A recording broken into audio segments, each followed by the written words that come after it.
পোনপ্ৰথমে অসমবাসী ৰাইজলৈ নতুন বছৰৰ আন্তৰিক শুভেচ্ছা জ্ঞাপন কৰিছোঁ।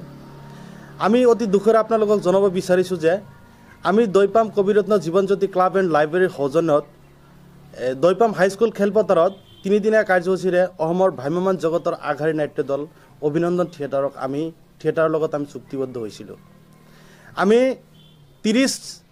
31 ডিচেম্বৰ আৰু 1 জানুৱাৰী তাৰিখে নাট প্ৰদৰ্শনৰ কাৰণে আমি তেখেতৰ লগত চুক্তিবদ্ধ কৰিছিলোঁ। তেখেতসকলৰ কাৰিকৰী অসুবিধাৰ কাৰণে তেখেতসকলে একদিন পিছুৱাই দিব লগা হ'ল। তেখেতসকলৰ এতিয়ালৈকে আমাৰ ওচৰত তেখেতসকলৰ এডভান্স গাড়ী এতিয়ালৈকে অহা নাই, যাৰ কাৰণে আমি প্ৰেছ মিট দিব লগা হ'ল। তেখেতসকলে আমাক জনাইছে যে তেখেতসকলে 30 ডিচেম্বৰ সলনি 31 ডিচেম্বৰ 1 আৰু 2 জানুৱাৰী তাৰিখে তেখেতসকলে আমাৰ ইয়াতে নাট পৰিবহণ কৰিব। অৰ্থাৎ দেওবাৰ, সোমবাৰ আৰু মংগলবাৰে নিশা তেখেতসকলে তিনিদিনীয়া কাৰ্যসূচীৰে আমাৰ ইয়াতে নাট পৰিবহণ কৰিব।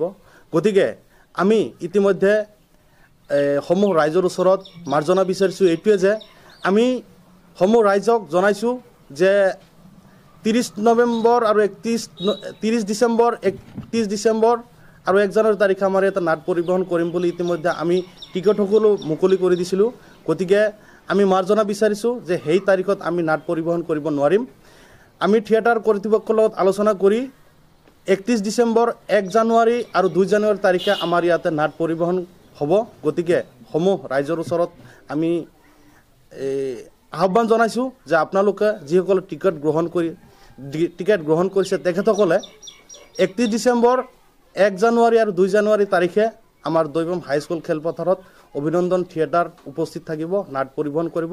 গতিকে আপোনালোকে এই নাটখন উপভোগ কৰিব বুলি আমি থিয়েটাৰ পৰিচালনা সমিতিৰ ফালৰ পৰা আপোনালোকৰ আহ্বান জনাইছোঁ।